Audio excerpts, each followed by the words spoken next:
देखो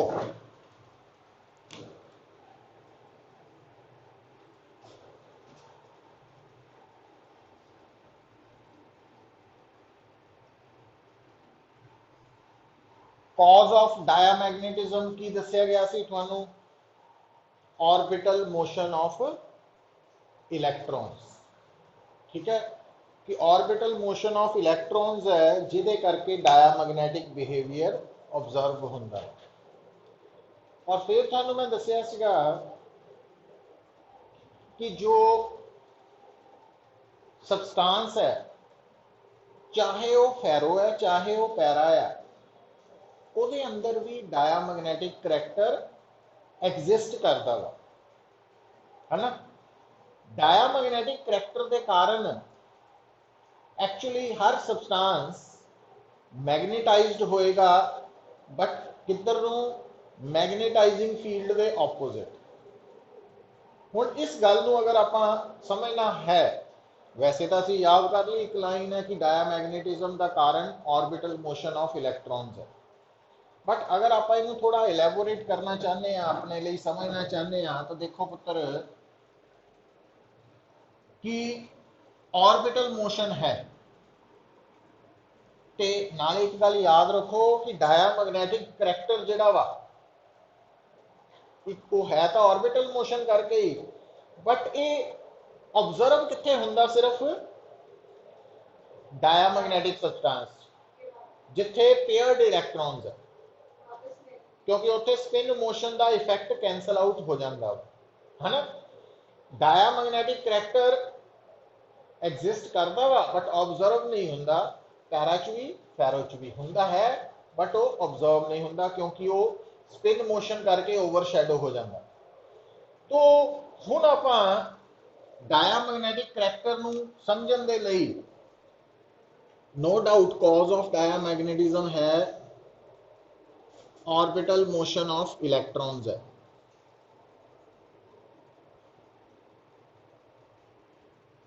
हुण मैं तुहाडे सामने इत्थे पेयर्ड इलैक्ट्रॉन्स का ऑर्बिटल मोशन शो कर रहा। आप पहला समझियो समझ लो पुत्र फिर बनाइयो।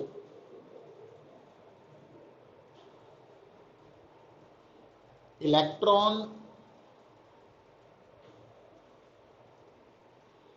ये शो कर रहा कि ऑर्बिट दे विच इलैक्ट्रॉन जिसका मास एम है वेलोसिटी वी दे नाल चल रहा और क्लॉकवाइज है कि एंटी क्लॉकवाइज एंटी क्लॉकवाइज। हुण इस सर्कल का रेडियस आर है। ठीक है अच्छा हुण जदों भी कोई पार्टिकल सर्कल च घूमदा वा विद कॉन्स्टेंट स्पीड तो उन्होंने जिहड़ी सेंट्रीपिटल फोर्स है वो चाहिए है। हुण इलैक्ट्रॉन नूं सर्कुलर ऑर्बिट च घूमण लई जिहड़ी सेंट्रीपिटल फोर्स है कित्थों मिल रही है तो उसका जवाब है भी इलैक्ट्रॉन के उपर नैगेटिव चार्ज है तो न्यूक्लीयस के उपर पॉजिटिव चार्ज है तो दोनों के विच जिहड़ी इलैक्ट्रिक फोर्स है अट्रैक्टिव तो वो सेंट्रीपिटल फोर्स प्रोवाइड कर रही है। अच्छा हुण जिहड़े पेयर्ड इलैक्ट्रॉन्स होंदे आ उन्हां दे विच अगर एक दा ऑर्बिटल मोशन एंटी क्लॉकवाइज है तो दूसरे का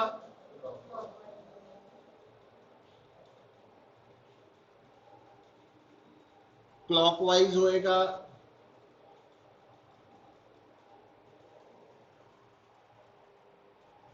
हुण चाहे इलैक्ट्रॉन क्लॉकवाइज घूमे चाहे एंटी क्लॉकवाइज जिहड़ी सेंट्रीपिटल फोर्स है वो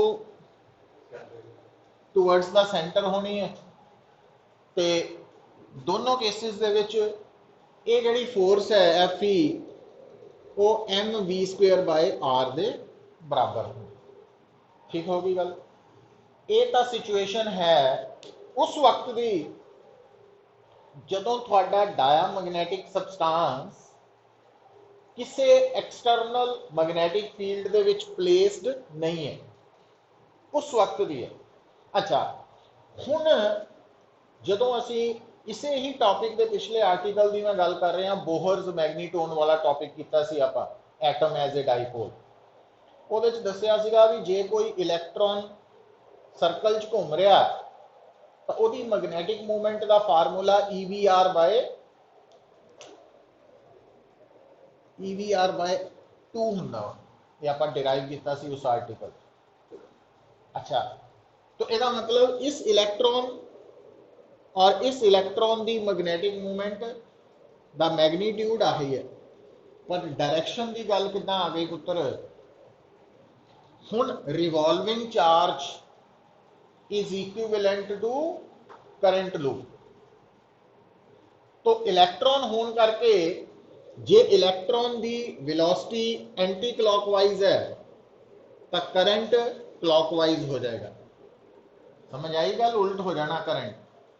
तो करंट जिधर को क्लॉकवाइज है, तुसी राइट हैंड की फिंगरस नू उसी डायरैक्शन जे कर्ल करो तो जे आ है वेलोसिटी वाला डायरेक्शन, मोशन है ना, तो करंट इस तरफ हो गया,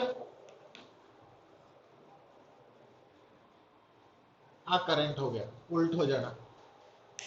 तो इस केस दे विच मैगनैटिक मूवमेंट थल्ले नू और इस केस दे विच ऊपर नू, तो नेट मैगनैटिक मूवमेंट भी हो गई, जीरो हो गई पुत्र। अच्छा, तो यदा मतलब जेड़ा डायामैग्नेटिक सबस्टांस है वो in the absence of external magnetizing field unmagnetized हुंदा वा, ओदी नेट मैग्नेटिक मूवमेंट जीरो हुंदी है, वो आपां प्रूव करता।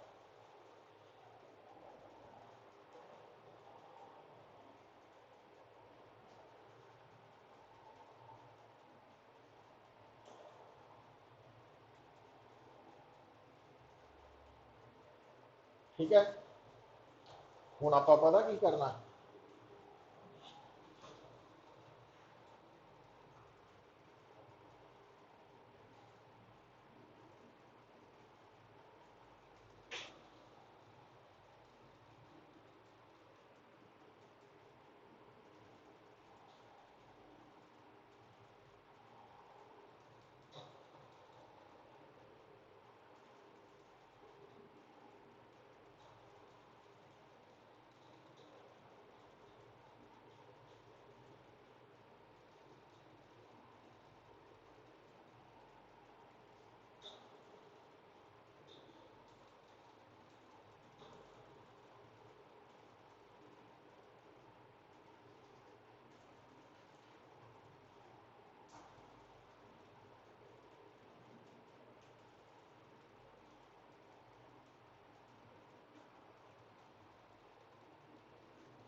देख लिया पुत्र। हुण जिद्दां ही आपां आ देखियो,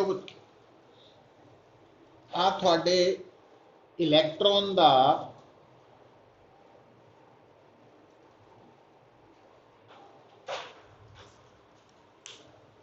हुण आ जिहड़ी डायग्राम है ना, इनू तुसी इदां समझना, इदां इदां घूम रहा इलैक्ट्रॉन इस प्लेन च, ते आपां इनू मैग्नेटाइजिंग फील्ड च रखता इदां। तो मैग्नेटाइजिंग फील्ड अप्लाई करता। अच्छा, हुण नाल ही याद करो पुत्र, एच के कारण की पैदा हो जाना? बी। और बी दे अंदर जदों तुहाडे इलैक्ट्रॉन ने मूव करना वा, तां सोचो, हुण इधर देखो सिचुएशन समझो, तुहाडा इलैक्ट्रॉन इदां घूम रहा ना, जिस प्लेन च तुहाडा इलैक्ट्रॉन घूम रहा एच उहदे परपेंडिकुलर है, तो ਇਹਦਾ मतलब इलैक्ट्रॉन ते मैक्सिमम मैग्नेटिक फोर्स लगनी है, किधर नूं लगनी है? फ्लैमिंग्स लैफ्ट हैंड रूल लगा सकते हैं। तो अगर आप इस गल नूं समझिए तो फ्लैमिंग्स लैफ्ट हैंड रूल के अकॉर्डिंगली आ फील्ड वाल चला गया उपर नूं, आ फिंगर किधर नूं जानी चाहिए है? इलैक्ट्रॉन की वेलोसिटी के ऑपोजिट। हुण इलैक्ट्रॉन की वेलोसिटी इदां वा पुत, इदां है ना। तो आ फील्ड वाल, आ इलैक्ट्रॉन की वेलोसिटी के ऑपोजिट, तो थंब किधर नूं आ रहा?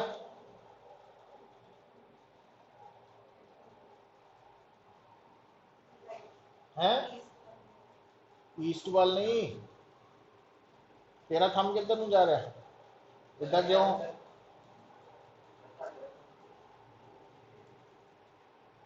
ਉਹ ਫਿੰਗਰ ਜਿਹੜੀ ਹੈ ਆ ਜਿਹੜੇ ਤੁਹਾਡੀ ਆ ਵਾਲੀ ਫਿੰਗਰ ਦਾ ਇੱਧਰ ਨੂੰ ਜਾਣੀ ਚਾਹੀਦੀ। ਹਾਂ ਹੁਣ ਛੱਡ ਦਿਓ ਉਹਨੂੰ। ਹੁਣ ਦੇਖੋ ਨਾ ਬੜੀ ਪ੍ਰੋਬਲਮ ਹੈ, ਤੁਹਾਨੂੰ ਬਾਰ-ਬਾਰ ਕੀ ਸਮਝਾਇਆ। ਆ ਸਰਕਲ ਕਾਪੀ ਤੇ ਡਰਾ ਕਰ ਸਕਦੇ ਆ? ਕਰੋ ਫਿਰ, ਕਾਪੀ ਤੇ ਡਰਾ ਕਰੋ। ਕਰ ਲਿਆ? तो आ जी राइट साइड है वाला पॉइंट, वेलोसिटी कॉपी के अंदर नूं है, थल्ले नूं।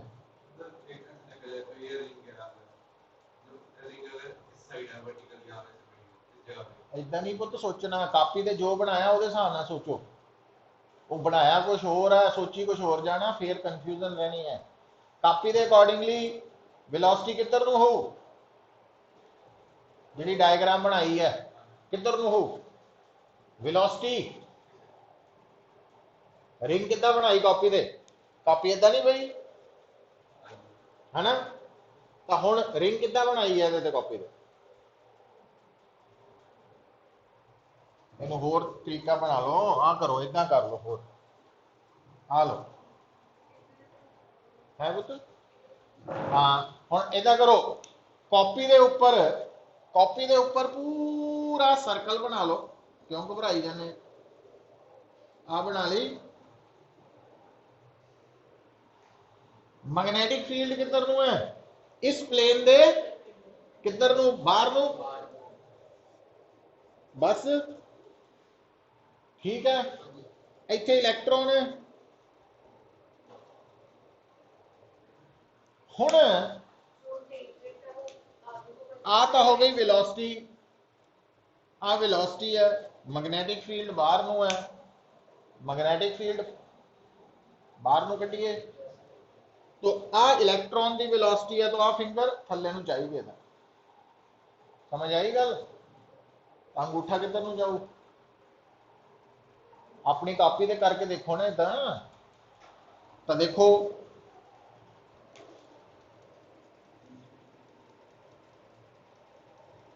मैग्नेटिक फोर्स आ रही है इधर नूं।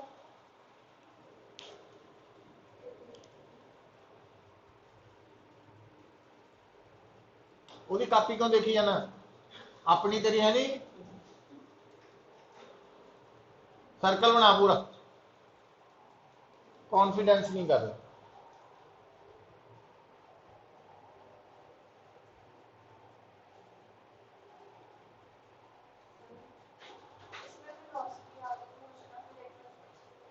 है मतलब फ्लैमिंग्स लैफ्ट हैंड रूल च सेंट्रल फिंगर हमेशा किधर नूं रखते हैं? जिधर नूं पॉजिटिव चार्ज की वेलोसिटी होए या नैगेटिव दे ऑपोजिट। इत्थे इलैक्ट्रॉन है ना, करंट की डायरेक्शन की होंगी? नैगेटिव चार्ज के ऑपोजिट होंगी। जिदा मर्जी सोची जाओ, इको तरह नाल ही आ रहा सारी गल। आ गई कि नहीं? एफ एम किधर नूं लगू? अंदर नूं। आ देखो। अच्छा हुण गल सुनियो पुत्र, हुण इत्थे सुनो, इत्थे सेंटर नूं टोटल फोर्स कितनी हो गई है? तो सेंट्रीपिटल फोर्स वध गई।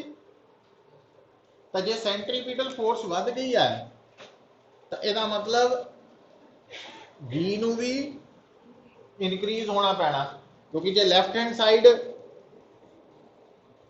पहले नालों ज्यादा हो गई तो वी नूं भी ज्यादा होना पैना, राइट भी ज्यादा होनी। इसका मतलब इत्थे वेलोसिटी इंक्रीज हो गई है। तो इत्थे मैग्नेटिक मूवमेंट की हो गई है, ई वेलोसिटी रेडियस बाय 2। और इस m1 की डायरेक्शन किधर नूं है, तो आ करंट की डायरेक्शन है अंदर नूं, तो एक क्रॉस है, क्रॉस बन गया इत्थे। आहा ਇਹਦੇ ਚ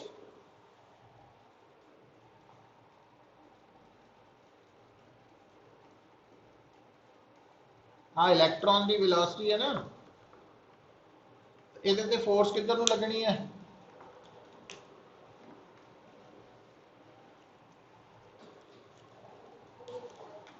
इलैक्ट्रिक फोर्स तो इधर लगनी, बट हम मैग्नेटिक पता लगा इधर क्यों हो गई, तो हम सेंट्रीफ्यूगल फोर्स घट गई, तो वेलोसिटी भी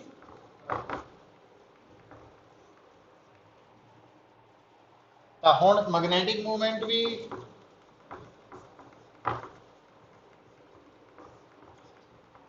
और इस मैग्नेटिक मूवमेंट की डायरेक्शन डॉट है। पता लग गया क्यों डॉट है, क्योंकि ये करंट की डायरेक्शन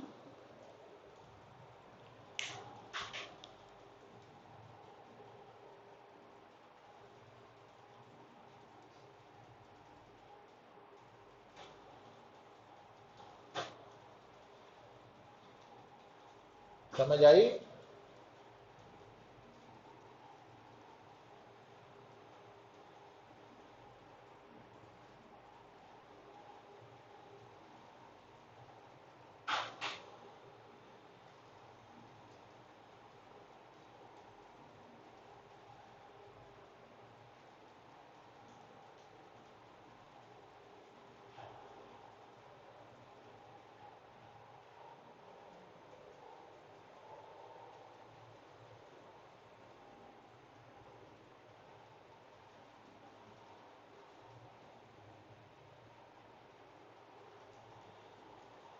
तो नेट मैग्नेटिक मूवमेंट कितनी आ गई पुत,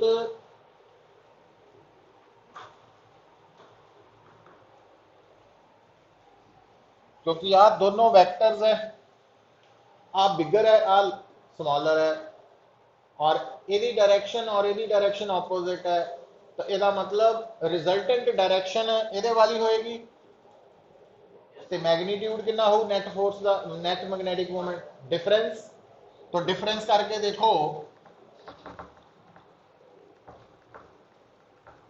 आ जाएगा,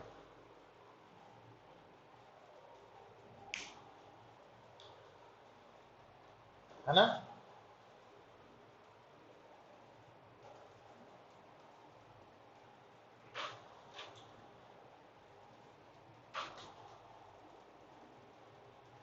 तो आप की सीखिया वा भी जदों थोड़ा डायामैग्नेटिक एटम मैग्नेटाइजिंग फील्ड च नहीं है तो वो नैट मैग्नेटिक मूवमेंट जीरो है, पर जदों उन्होंने मैग्नेटाइजिंग फील्ड च रखिया तो वो net magnetic movement non zero हो गई।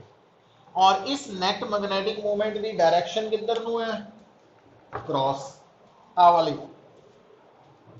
और आ डायरेक्शन एच दे की है opposite.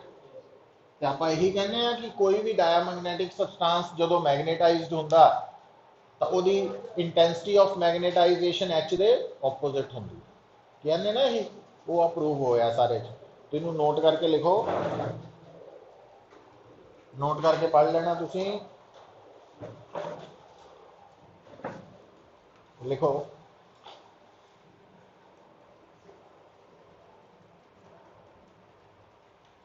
each atom of diamagnetic substance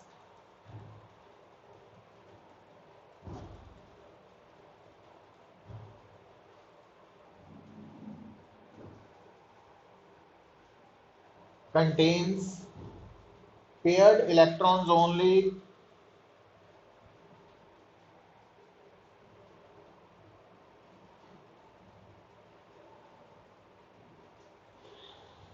So its net magnetic moment, so its net magnetic moment in the absence of magnetizing field, in the absence of magnetizing field is always zero.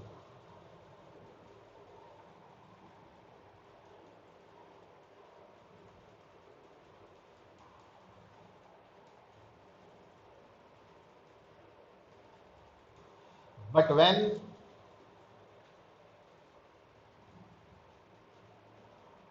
diamagnetic substance,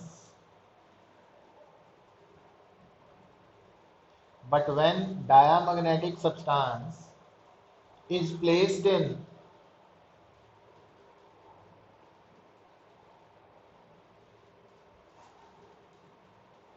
external magnetizing field,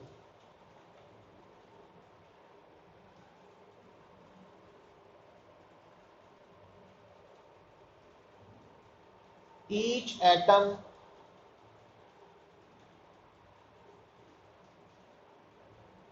acquires net magnetic moment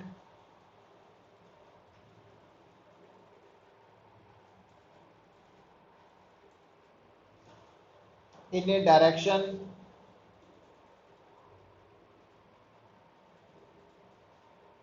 opposite to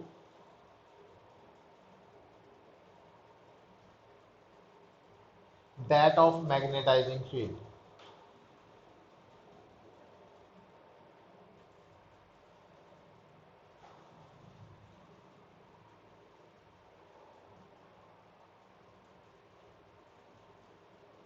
So net magnetic moment per unit volume,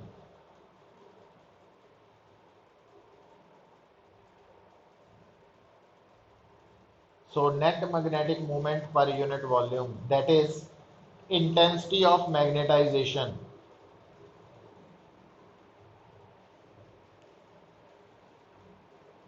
of paramagnetic substance, oh sorry, diamagnetic substance, magnetization of diamagnetic substance is always opposite to that of magnetizing field.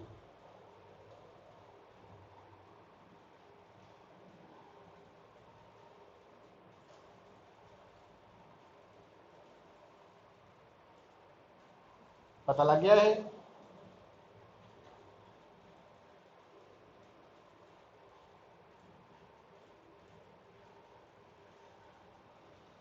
हुन लिखो बेटा, cause of paramagnetism, cause of paramagnetism,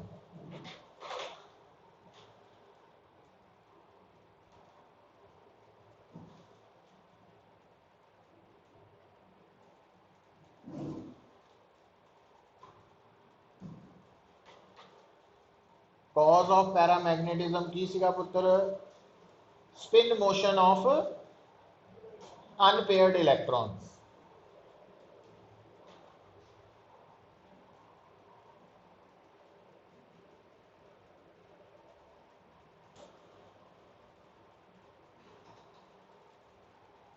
तो अगली line लिखो, each atom of paramagnetic substance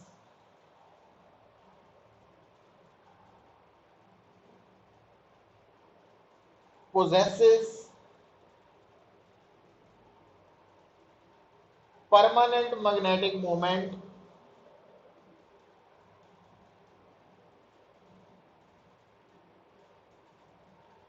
due to spin motion of its unpaired electron, due to spin motion of its unpaired electron even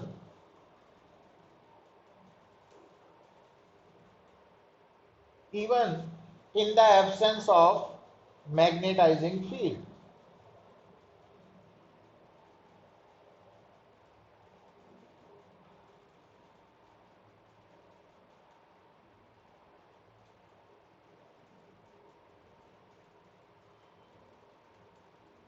And these dipoles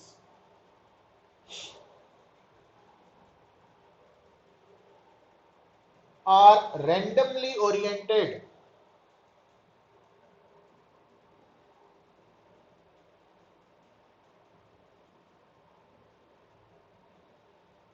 and hence net magnetic dipole moment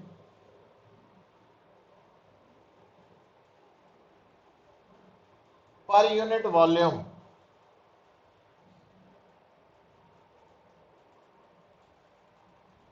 that is intensity of magnetization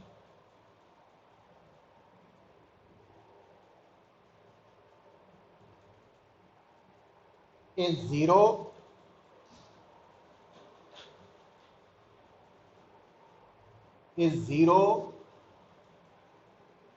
in the absence of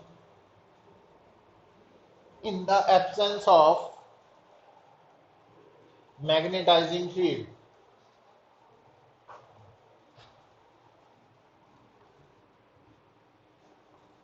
magnetising field आ देखो बेटा, तो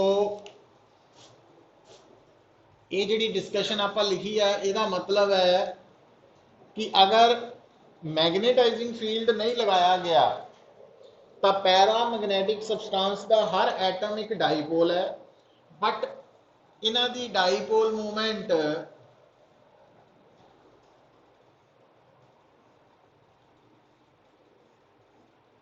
randomly oriented है, तो intensity of magnetisation net dipole moment zero है। जिदा इनू cancel out कर रहा, ये कैंसल हो रहा, कैंसल आउट हो रहे हैं ना, तो पेयर्स कैंसल आउट हो रहे हैं, तो नेट मैग्नेटाइजेशन जीरो है। ये ड्रॉ करके अगे चलते हैं।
हुण लिखो, व्हेन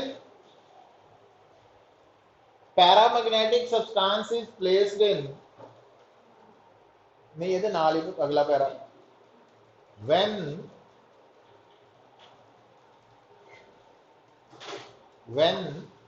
पैरामैग्नेट, ये नाल ही अगला पैरा, when paramagnetic substance is placed in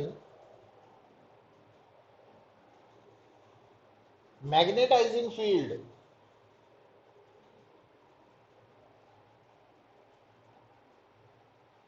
each dipole experiences a torque.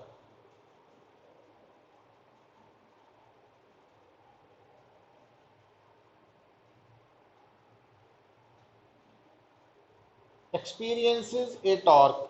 This torque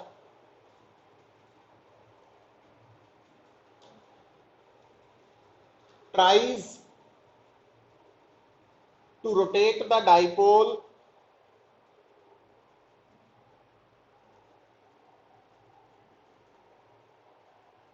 along the direction of magnetizing field.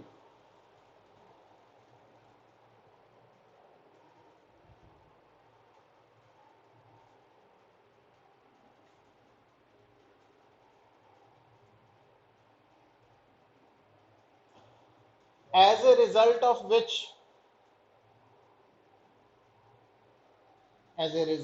which, paramagnetic substance acquires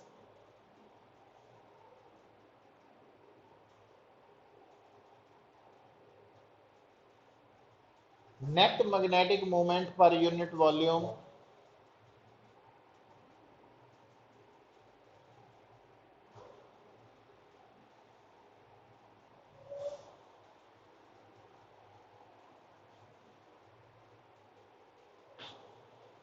that is intensity of magnetization. That is intensity of magnetization becomes non-zero.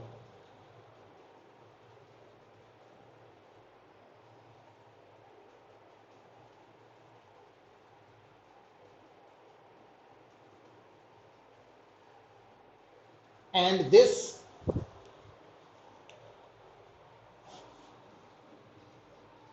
this intensity of magnetization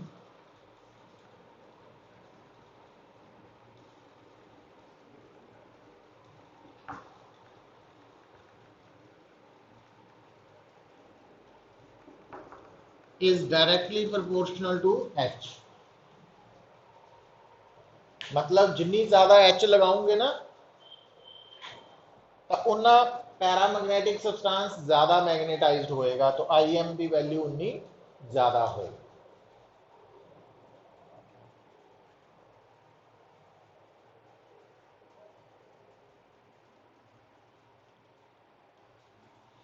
ਇਹਦਾ मतलब H ਦੇ increase ਕਰਨ ਨਾਲ paramagnetic substance भी intensity of magnetisation increase करेगी, H ਦੇ decrease ਕਰਨ ਨਾਲ डिक्रीज करेगी, है ना.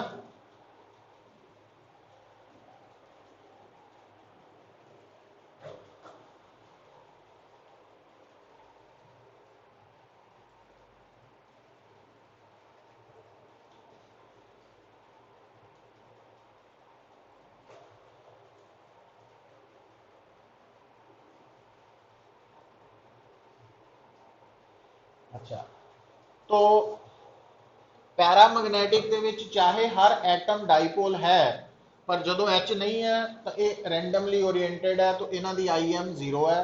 पर H लगान ते ये इको डायरैक्शन च कोशिश करेंगे अलाइन होने की, तो इन्हों की IM नॉन जीरो हो जाएगी, और वो IM H के वधन नाल वधेगी, घटन नाल घटेगी. हुण बेटा लिखो अगला पैरा इस दे नाल ही, ड्यू टू थर्मल एजिटेशन,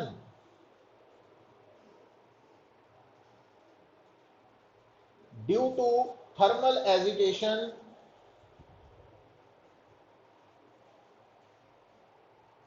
हुण आ जिहड़ी थर्मल एजिटेशन है,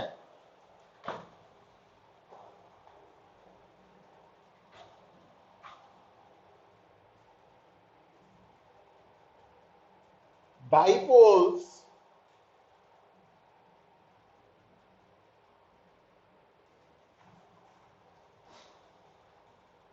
tend to realign themselves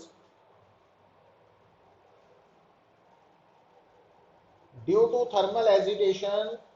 Dipoles tend to realign themselves in random directions.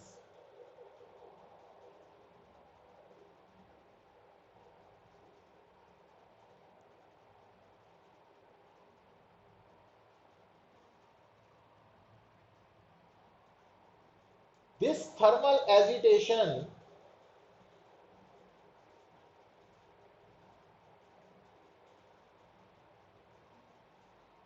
becomes more at higher temperature.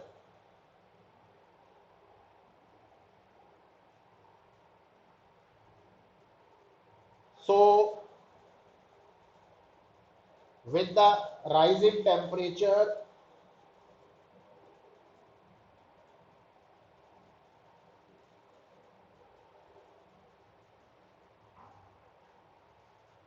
net magnetic moment per unit volume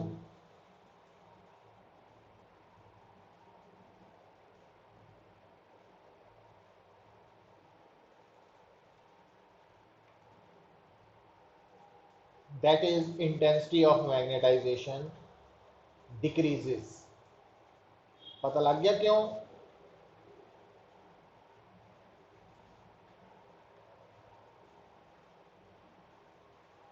लगा पता कुछ कि नहीं? क्योंकि जिहड़ा टैंपरेचर है ना ਉਹਦੇ ਵਧਣ ਨਾਲ ਥਰਮਲ ਐਜੀਟੇਸ਼ਨ ਨੇ ਵਧਣਾ। ਥਰਮਲ ਐਜੀਟੇਸ਼ਨ ਚਾਹੁੰਦੀ ਹੈ ਕਿ ਜਿਹੜੇ ਡਾਈਪੋਲਸ ਇੱਕ ਪਾਸੇ ਆਏ ਆ ਉਹ ਫਿਰ ਵਾਪਸ ਸਕੈਟਰਡ ਹੋ ਜਾਣ, ਤਾਂ ਉਹ ਇੰਟੈਂਸਿਟੀ ਆਫ ਮੈਗਨੇਟਾਈਜੇਸ਼ਨ ਨੂੰ ਘਟਾਉਂਦੀ ਹੈ। ਇਸ ਕਰਕੇ ਦੈਟ ਇਜ਼ ਕਿ ਜਿਹੜੀ ਆਈਐਮ ਹੈ ਨਾ ਪੈਰਾਮੈਗਨੈਟਿਕ ਸਬਸਟੈਂਸ ਦੀ, ਉਹ ਇਨਵਰਸਲੀ ਪ੍ਰੋਪੋਰਸ਼ਨਲ ਟੂ ਟੈਂਪਰੇਚਰ। तो जे मैंने कोई पूछे कि पैरामैग्नेटिक सबस्टांस का टैंपरेचर बढ़ाता तो इंटेंसिटी ऑफ मैग्नेटाइजेशन से की फर्क पो, डिक्रीज करूँ, है ना? ये इस करके जरूरी है। अच्छा, तो कोई भी जो पैरामैग्नेटिक सबस्टांस है उसकी इंटेंसिटी ऑफ मैग्नेटाइजेशन किहड़े-किहड़े फैक्टर्स से डिपेंड करती है, वो आप डिस्कस कर लिया। क्यों होंगी है वो भी पता लग गया सानू। हुण हैडिंग लिखो पुत्र,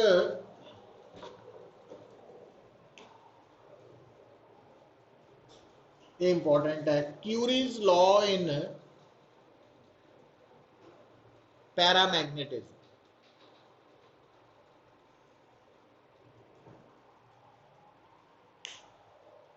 Curie's law in paramagnetism।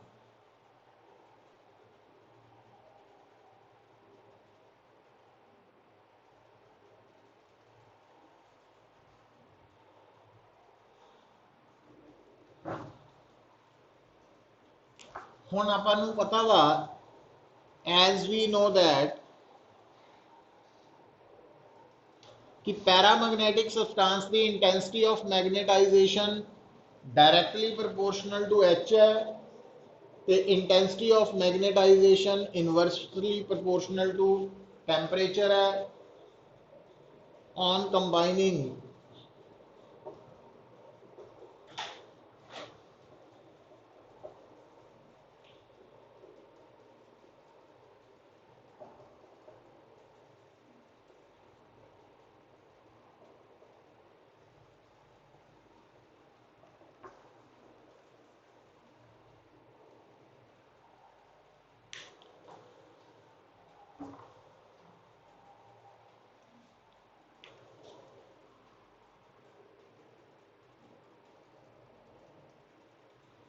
क्योंकि आप कल पढ़िया सी ना आई एम ओवर एच नू मैग्नेटिक ससेप्टेबिलिटी कहने हैं।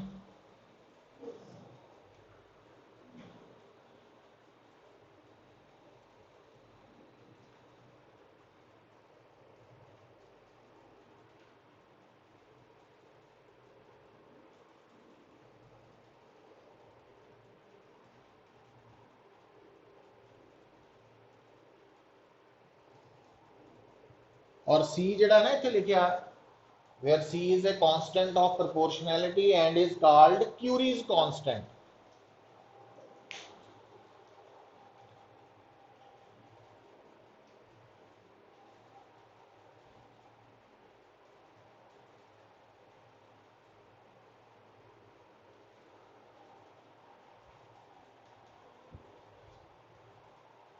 Curie's constant।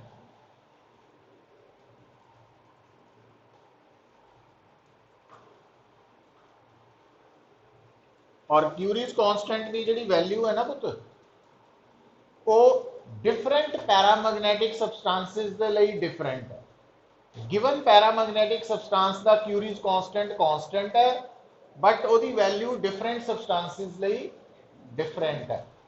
भी जिदा सोडियम है, पोटासियम है, सीजियम है, ये तीनों ही पैरामैग्नेटिक सबस्टांसिस है, पर इन्होंने तीनों के लिए क्यूरीज कांस्टेंट की वैल्यू डिफरेंट है। समझ आई गल? तो ये याद रख लेना। अच्छा, तो आप इतने हम लास्ट एक क्यूरीज लॉ इन पैरामैग्नेटिज्म है, ये डिराइव करना आ सकता स्टेट है टेंपरेचर केल्विन। तो ये स्टेटमेंट लिख लो क्यूरीज लॉ इन पैरामैग्नेटिज्म की।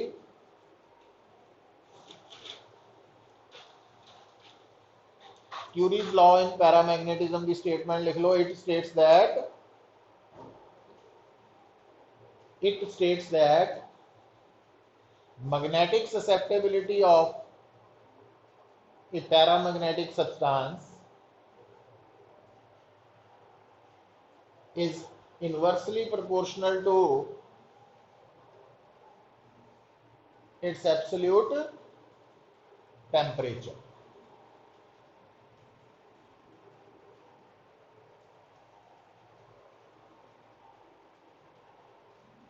Is inversely proportional to its absolute temperature.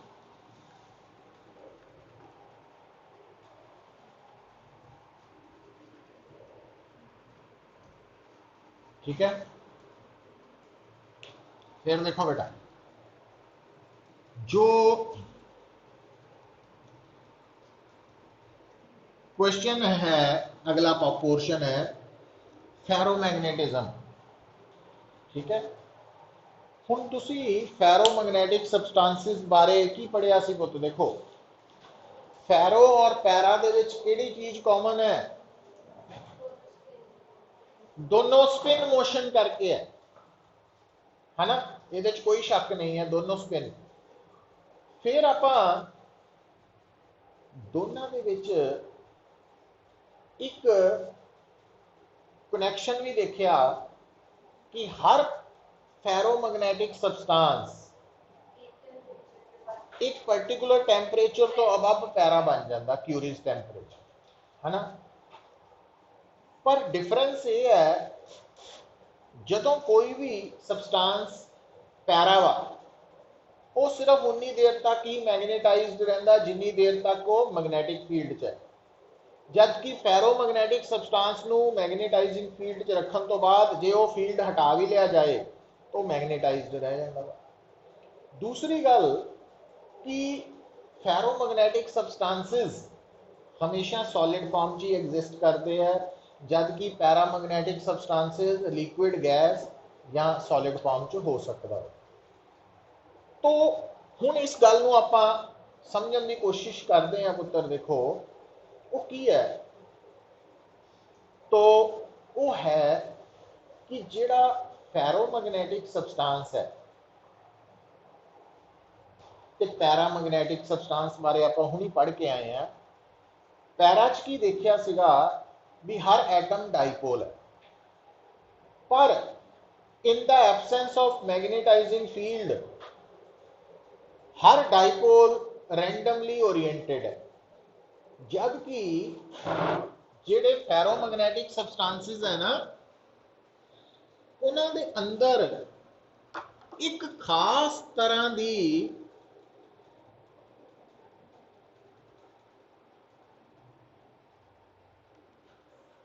Force exist करती है. किहदे विच? तो देखो, जिद्दां पैरामैग्नेटिक का हर एटम डाइपोल है, फेरोमैग्नेटिक का भी हर एटम अनपेयर्ड इलैक्ट्रॉन करके डाइपोल है.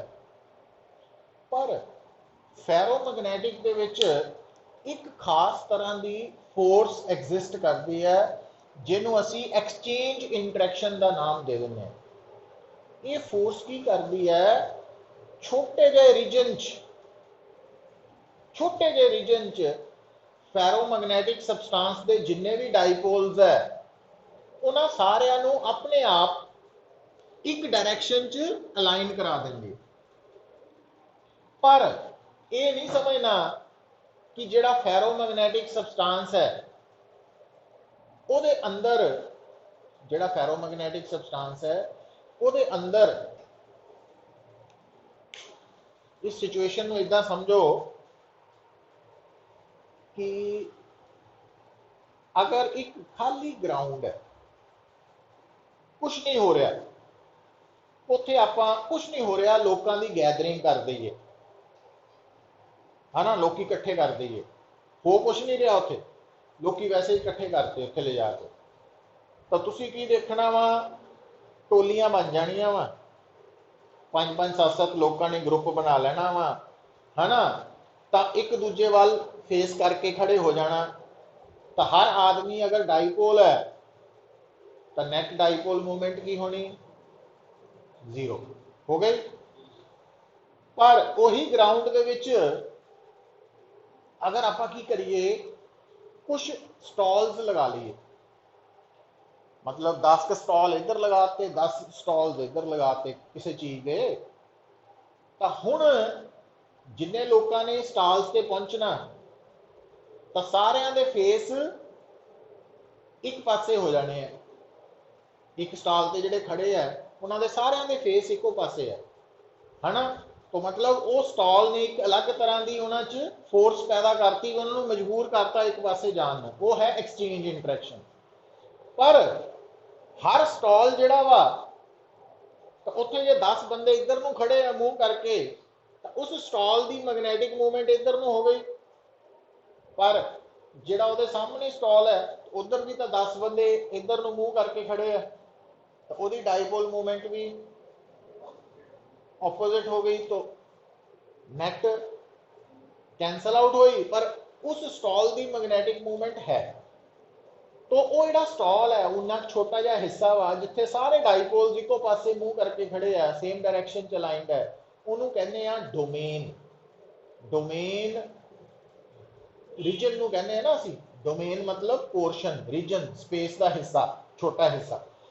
तो हुण बेटा फेरोमैग्नेटिक करैक्टर को एक्सप्लेन करने दे लई साडे कोल है डोमेन थ्योरी ऑफ फेरोमैग्नेटिज्म। ये थ्योरी कहती है कि हर फेरोमैग्नेटिक सबसटांस के अंदर भी जे आ फेरोमैग्नेटिक सबसटांस है ना, तो ये अंदर आप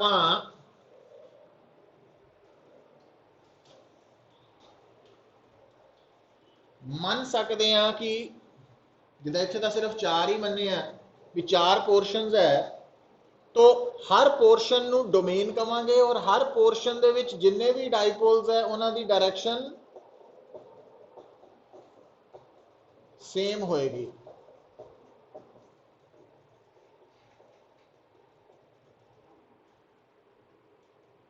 और यदि मैग्नेटिक मूवमेंट और यदि मैग्नेटिक मूवमेंट कैंसल आउट हो रही है, यदि तो एच जो जीरो है तो आई एम जीरो ही है ना। अच्छा, तो जिदा ही आप इस फेरोमैग्नेटिक सबसटांस नू ना पुत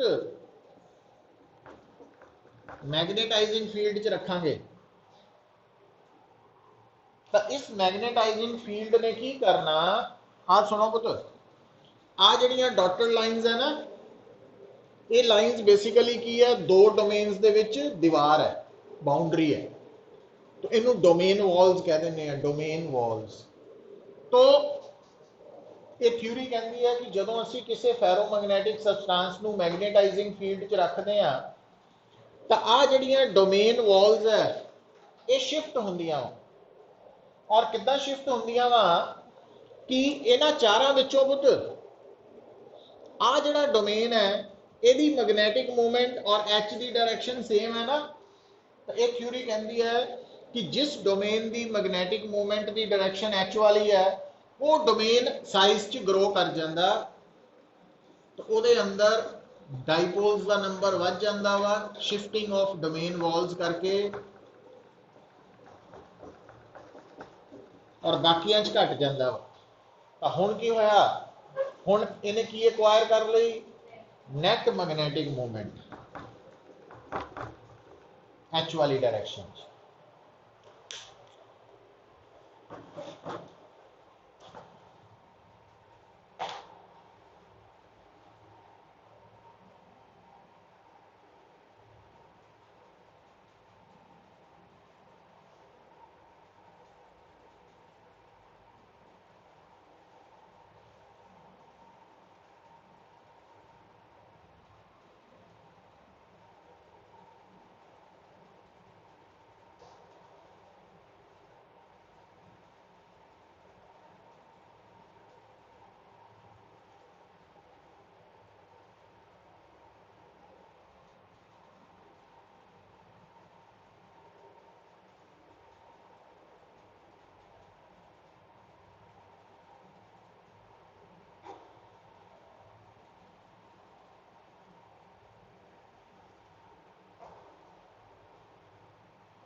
तो लिखो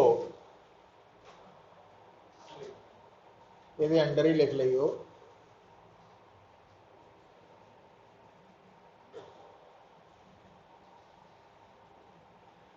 स्पिन मोशन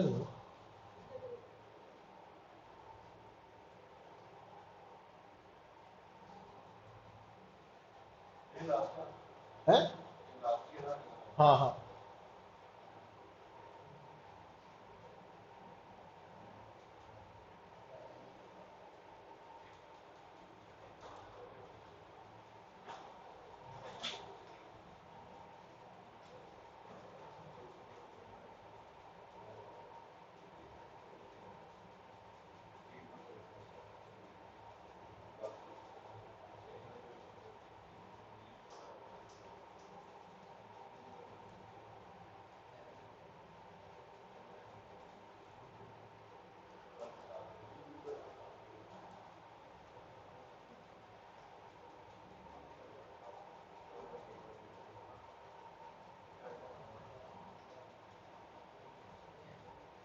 लिखो बता spin motion of electrons is the cause of ferromagnetism.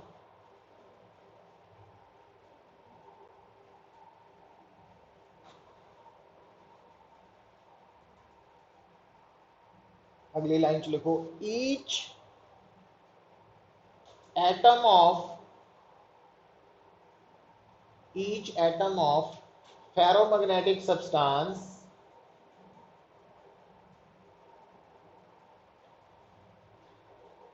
possesses net magnetic moment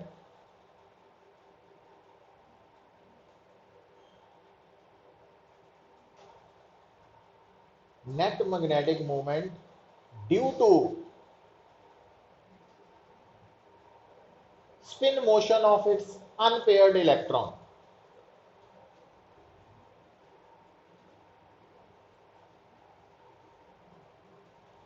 Due to spin motion of its unpaired electron.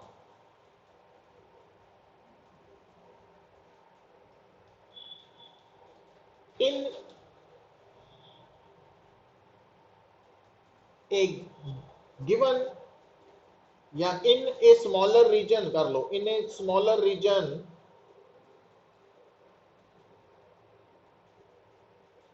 these dipoles are aligned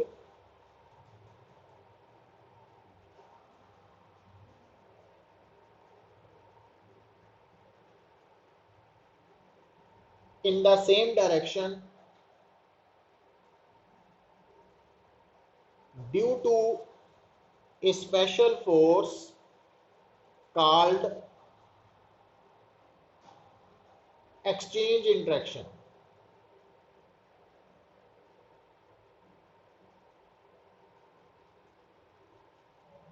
Exchange interaction.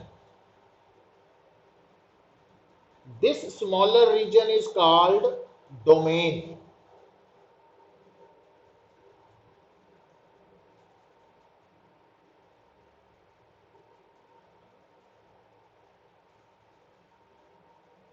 So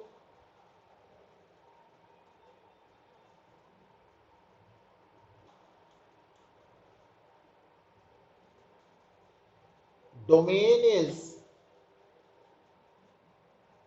always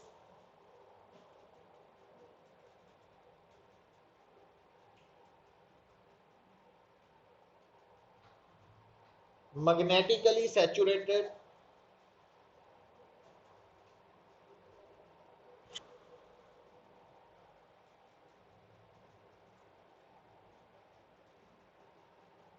full stop. Large number of such kind of domains, large number of such kind of domains are existing in a ferromagnetic substance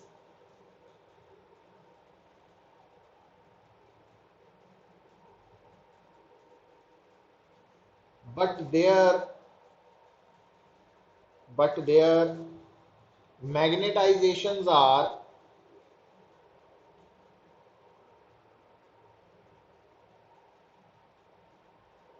randomly oriented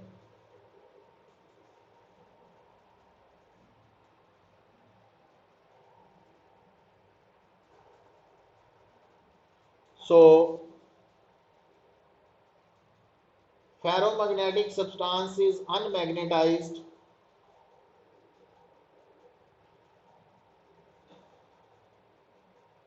bracket लिख लो IM 0 है in the absence of magnetizing field.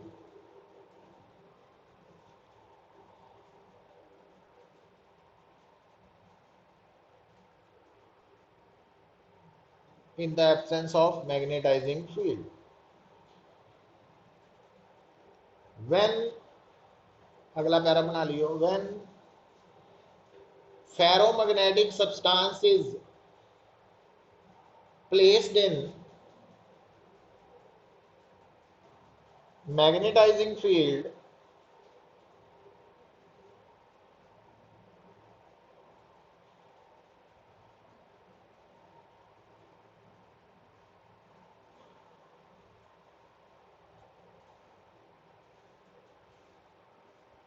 comma